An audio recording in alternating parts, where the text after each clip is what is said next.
media personalities who live off-grid? I am often told that we, the people, cannot be told the full truth about climate change. If the populace were actually informed, the story goes, chaos would result. That's why politicians and media personalities, who have been working hand in hand for many decades, will not reveal the whole stinking story to the plebes. Wait, what? That makes no sense. If the so-called powers that be really believe people will go bananas when they are informed about the truth, can you imagine how people will act when they actually find out they've been lied to? War and the war coverage. Now, Brian Stelter is fantastic over at the CNN. The reason why he was chose to do that job is because he's incurious and repeats propaganda. So the past 24 hours are a reminder. This was from February 24th. It's right when the war started in Ukraine. He says the past 24 hours are a reminder that consumers in an era of YouTube and TikTok still gravitate to trusted established news outlets during emergencies. They know where to go, so to speak. Oh, you guys might want to go get your news on when there isn't a war. and television coverage is essential, he says. Let's go look at some of their essential coverage of the Syrian gas attacks that turned out to be a hoax that they confirmed. Here's how they confirmed it. And there's definitely something that stings. That's how.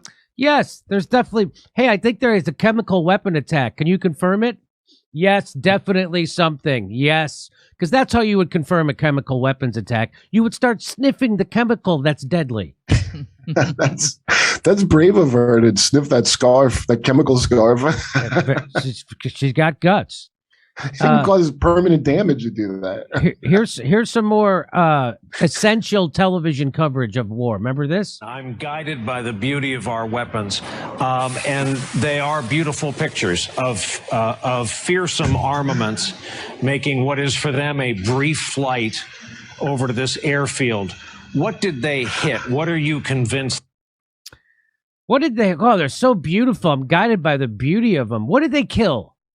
What did those things kill? They're so beautiful. But I know the gay plane is so beautiful. What are that beautiful fat man and little boy? Where did they go? Where did they go? Whatever happened with those? I remember they got shot off, and then I started watching something else. So this guy says about Brian Stelter, Brian is jerking off in the mirror. Russian Foreign Minister Sergei Lavrov said he sees some hope for a compromise. Zelensky said Tuesday he doesn't expect Ukraine to join NATO anytime soon. Later today, the Ukrainian leader is virtually addressing the U.S. Congress, where he's expected to repeat calls for more military reinforcement and a no-fly zone. Meanwhile, the Russian TV producer, Marina Ovsyannikova, was released Tuesday after being fined for calling on Russians to join anti-war protests in a pre-recorded video. On Monday, she burst onto the set of a live Russian news broadcast yelling, "Stop the war," while holding a sign that said, "They're lying to you here." Russia withdrew from the Council of Europe Tuesday ahead of its expected expulsion from Europe's rights watchdog. Amid its increasing isolation, Moscow also announced sanctions against President Biden and top U.S. officials, as well as Canadian Prime Minister Trudeau. This came as the European Union approved a new wave of sanctions against Russia, including banning investments in Russian energy, luxury goods, exports, and imports of steel products. The UK also blacklisted hundreds of powerful Russians and imposed new import tariffs. Meanwhile, NATO Secretary General Jens Stoltenberg warned Moscow could stage a false flag operation in Ukraine to launch a chemical weapons attack. President Biden signed a bill Tuesday which includes $13.6 billion in additional military and humanitarian aid for Ukraine. It's part of a $1.5 trillion spending measure to fund the U.S. government through the 2022 fiscal year. The measure, however, was stripped of funding for the pandemic after Democrats could not agree on where that money would come from. Well, Adam, he also made a statement that was akin to saying that they need to safeguard all of the nuclear facilities in Ukraine, and then announced that they were sending money in. But I think what we need to think about is what the UN could or couldn't do. And if the UN wants to take it a step further after going off of this initiative of saying we should secure the facilities, if they, let's say they decide to roll in UN peacekeepers in to do that, what would that do? What kind of escalation would that create for the conflict that's going on there between Russia and Ukraine?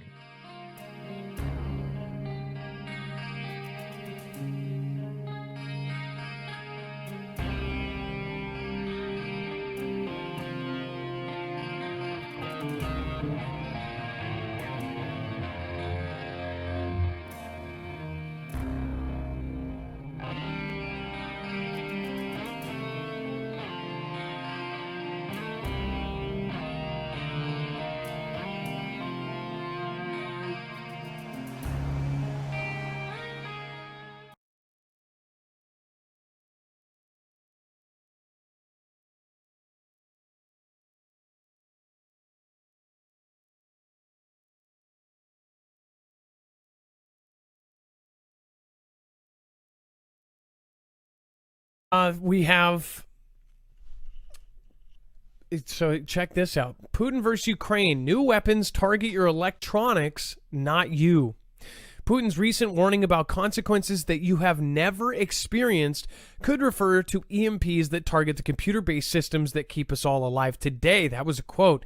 On February 24th, Russian President Vladimir Putin ordered his military strike tries to interfere with us, and even more so, such consequences of events and all necessary decisions in this regard have already been made. It says this warning has widely been viewed as a threat to employ nuclear weapons in response to interference with Russia's invasion of Ukraine. But what kind of nukes did Putin have in mind? Tactical nukes could destroy European cities. ICBMs launched against the U.S. would kill millions, and the U.S. would retaliate in kind. With these nukes are highly destructive booms that leave behind dangerous levels of radioactivity, Russia, China, and NK and the U.S. have developed nukes that are not designed to cause physical damage. Instead, these booms are designed to be detonated high in the sky, where they generate a powerful electromagnetic pulse that can disable power plants and electric devices across many hundreds of miles. The U.S. military has studied the effects of EMP for many years. It says, when I was working on a top-secret laser projects at the Air Force Weapons Lab from 1970 to 72, the lab next door was heavily involved in research on how to better understand and prevent EMP damage to Air Force aircraft. They took their work very seriously, especially when they tested the EMP vulnerability of combat aircraft. Because the world situation has become much more dangerous in recent years, especially following the disastrous departure from Afghanistan, illustrating what might occur in the U.S. if they were to be struck by one or more EMP weapons.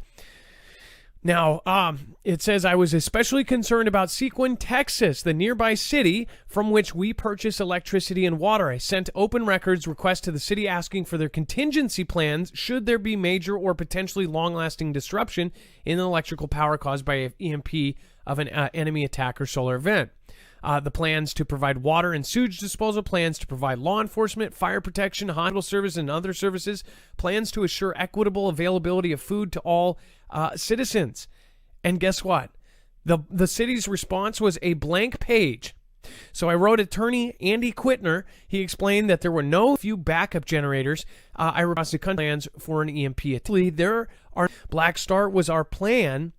The official federal plan of what we would do after they destroyed our grid. They totally wiped it out. They knocked out 9 different locations around the country, and literally they found that you could knock out just 9 locations and put us out for anywhere from 12 months to 24 months, 1 to 2 years, or 6 months at the low end, right? So 6 months to 12 to 18 months to 24 months without power.